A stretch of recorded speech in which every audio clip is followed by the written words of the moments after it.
Shalom, shalom, sejam bem-vindos ao quinto dia da Jornada de Luz, Mentoria Hanukkah.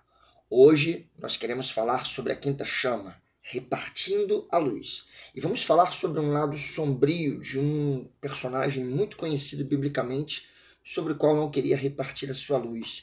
E tipos de cegueiras que afetaram a vida deste personagem, que é o profeta Jonas.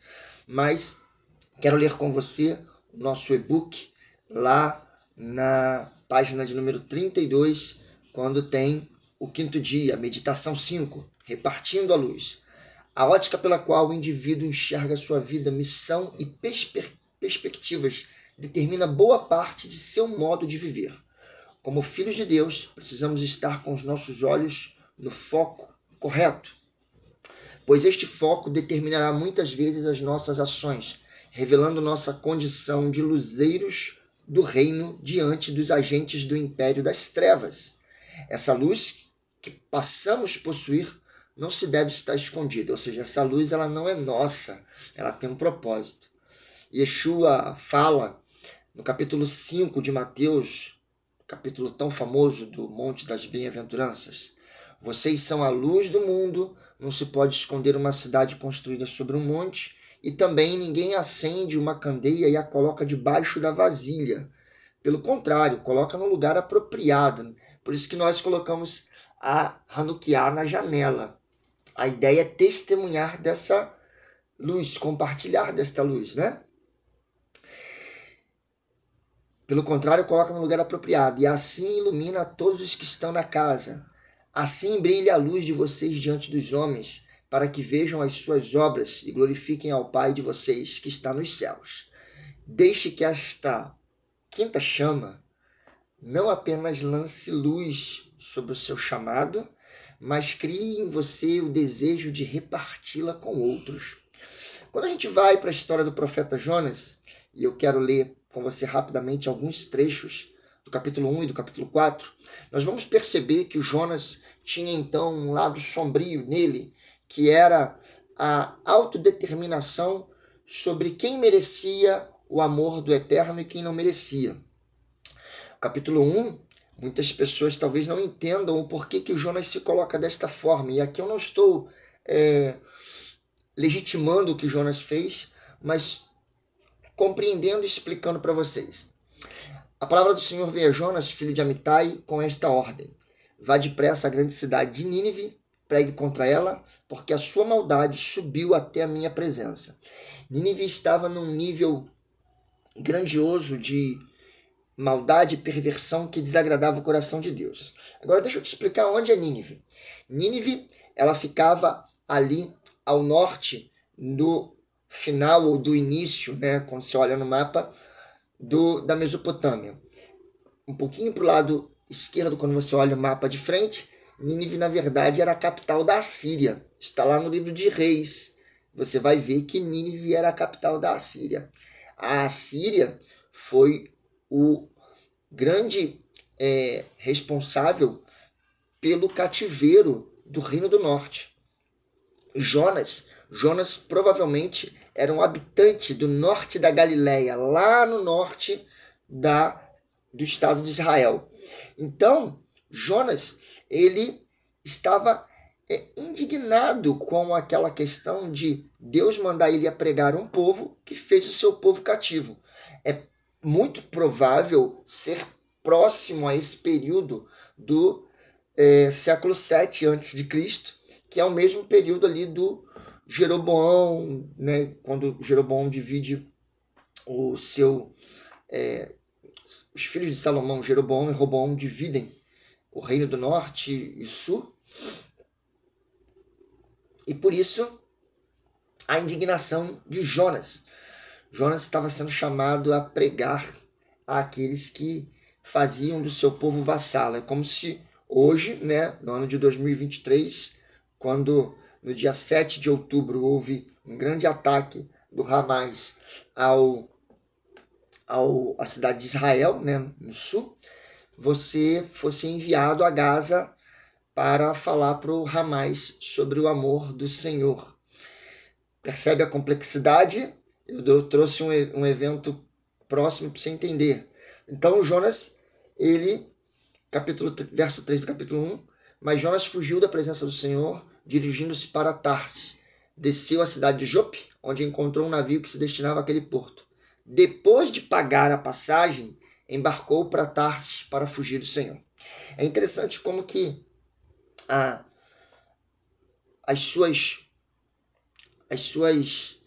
determinações de análise, de achar de quem merece, quem não merece, esse lado sombrio de Jonas, de se opor ao chamado do Senhor, faz com que ele financie, né? É muito confortável. Hoje, muitas pessoas que dizem ter um chamado, elas escolhem o tipo de chamado que elas querem ter. Existem pessoas que são chamadas para servir dentro das quatro paredes e elas querem fugir, né?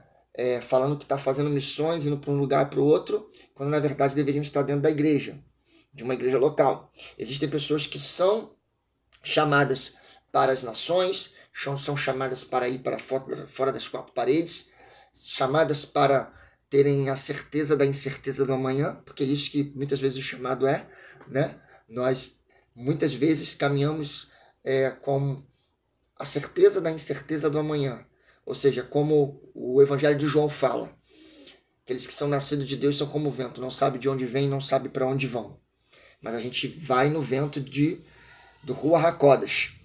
E existem aqueles que com o seu dinheiro montam uma igreja para si, porque tem como financiar isso. Então, pela incapacidade de submeter a uma outra liderança, ela monta o seu negócio, a sua brincadeira, compra a sua bola, e na hora que irritar o futebol, ela bota a bola embaixo do braço e vai embora. E existem aqueles que poderiam estar fazendo algo melhor dentro da igreja local, e eles simplesmente, então, eles financiam, compram, vão lá para um projeto missionário, tal. Eu acho que é uma experiência legal, mas eu acho que você está entendendo a analogia que eu estou fazendo. Existem pessoas que estão na cegueira de fugir daquilo que Deus pediu e do seu chamado. Há um lado sombrio, onde eu patrocino minhas decisões para fugir daquilo que Deus está me chamando. Não se pode esconder uma candeia. E Jonas, ele faz isso de uma forma muito raivosa. Quando você vai lá no capítulo 4, você vai ver como que ele vai falar com o Senhor. Lá no capítulo 4, Jonas vai dizer assim: mas Jonas ficou profundamente verso 1 do capítulo 4, mas Jonas ficou profundamente descontente com isso, enfureceu-se, ele orou ao Senhor: Senhor, não foi isso que eu disse quando ainda estava em casa? Foi por isso que me apressei em fugir para Tarsis. Eu sabia que tu és Deus misericordioso, compassivo, muito paciente, cheio de amor. É muito engraçado isso aqui. Cheio de amor, longânimo, grande benignidade e que te arrependes do mal. Se você perceber, no período de Teshuvá, a gente fala muito sobre isso. Deus, ele reverte decretos. Deus é misericordioso.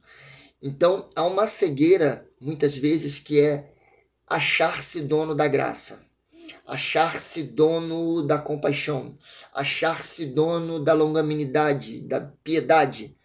E Deus é dono disso tudo. Jonas achava-se que Nínive não era merecedora disso. Afinal, era a capital da Síria, de quem levou o reino do norte de Israel cativo. Então, por isso, Jonas se indignava. E ele vai ali citando os atributos de Deus e falando: o Senhor é assim, é assim, é assim. Aí o verso 3 ele vai falar assim: peço-te, pois, ó Senhor, tira minha vida, porque é melhor morrer do que viver. E disse o Senhor. É porque a versão aqui é: o Senhor respondeu: você tem alguma razão para essa fúria? Jonas saiu, sentou-se num lugar a leste da cidade. Ali construiu para si um abrigo, sentou-se à sombra e esperou para ver o que aconteceria com a cidade. Então o Senhor Deus fez crescer uma planta sobre Jonas para dar sombra à sua cabeça e livrá-la do calor. E Jonas ficou alegre.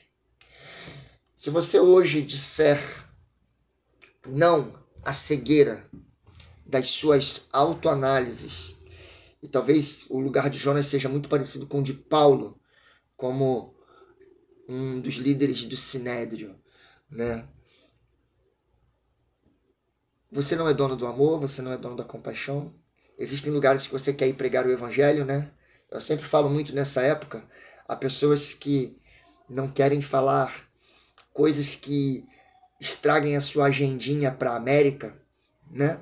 Para os Estados Unidos, e por isso elas negociam aquilo que falam porque querem para os Estados Unidos. Tem gente que quer ir para Europa, tem gente que escolhe o lugar que quer ir. E isso, na verdade, é se colocar na cegueira da sua auto-vontade, na sua autodeterminação de quem merece e quem não merece. O lado sombrio de Jonas foi patrocinar toda a sua fuga para um lugar que ele achava mais digno do que o outro. Ele vai parar no ventre do grande peixe, o peixe vomita ele. Não vomita ele em Nínive, que Nínive não tem praia, né, gente? Quando a gente estuda sobre geografia bíblica, a gente vai entender onde está Nínive e onde era o mar grande, o mar grande, né? Que o Jonas é vomitado ali, o grande mar, né? Que está ali próximo a Israel.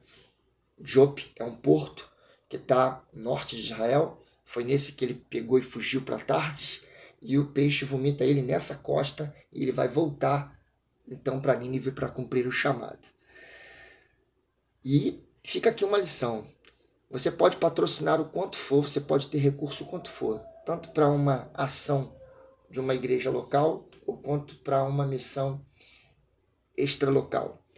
Se você estiver fora do chamado de Deus, ele vai fazer com que você seja engolido, não por um grande peixe, mas pela sua boa vontade, trazendo você de volta ao lugar que ele quer que você pregue. A quinta chama fala sobre repartir a luz. Você foi alcançado no seu chamado e você deve compartilhar com o outro. Shalom, shalom, Shavua Tov, uma boa semana, e que você não seja levado pela cegueira das suas autoanálises de quem merece e quem não merece a misericórdia e o amor do Senhor. Não esconda a candeia, faça com que ela seja vista por todo. É tempo de repartir a luz. Já passamos de 50% das nossas chamas e vamos até o final, até o 8º dia. Um grande abraço, shalom, shalom.